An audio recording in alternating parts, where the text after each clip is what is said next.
মার্কিন president Donald ট্রাম্পের নতুন শুল্ক আরোপের ঘোষণা নিয়ে টালমাটাল বিশ্ব। এর আঁচ লেগেছে প্রতিবেশী ভারতেও। দেশটি থেকে আমদানি করা পণ্যের ওপর 25% শুল্ক আরোপের সিদ্ধান্ত নিয়েছেন ডোনাল্ড ট্রাম্প। Over 200%.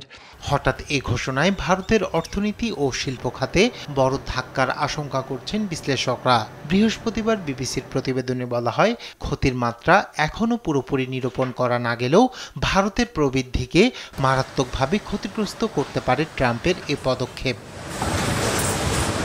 এদিকে ট্রাম্পের ঘোষণার পরপরই ভারতের শেয়ার বাজারে দেখা দেয় নেতিবাচক প্রতিক্রিয়া। বৃহস্পতিবার লেনদেন শুরুর পরপরই ব্যাপক দরপতন হয় বাজারে। এছাড়াও জিডিপি কমারও আশঙ্কা করছেন দেশটির অর্থনীতিবিদরা।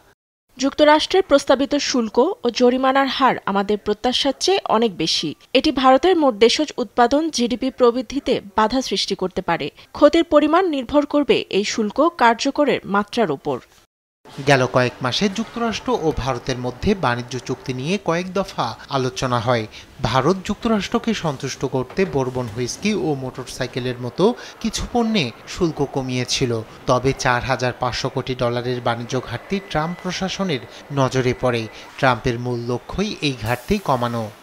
যুক্তরাষ্ট্রের 25% শুল্ক ও জরিমানা ভারতের বিনিয়োগ ও শিল্পায়নকে প্রতিদ্বন্দ্বী দেশগুলোর তুলনায় পিছিয়ে দেবে। চীন ও ভিয়েতনামের মতো অন্যান্য এশীয় অর্থনীতির তুলনায় ভারত পিছিয়ে পড়বে। ভারতের অর্থনৈতিক অঙ্গনে ব্যাপক আলোড়ন তুলেছে ট্রাম্পের এই ঘোষণা। শিল্প খাত সংশ্লিষ্ট সংগঠন এফআইসিসিআই এর সভাপতি হর্ষবর্ধন আগারওয়াল একে দুর্ভাগ্যজনক বলে অভিহিত করে বলেন, ভারতের রপ্তানিতে স্পষ্টভাবে নেতিবাচক প্রভাব ফেলবে এই শুল্ক। রাইহান কবি শুভ্র, নিউজ ডেস্ক, দেশ টিভি।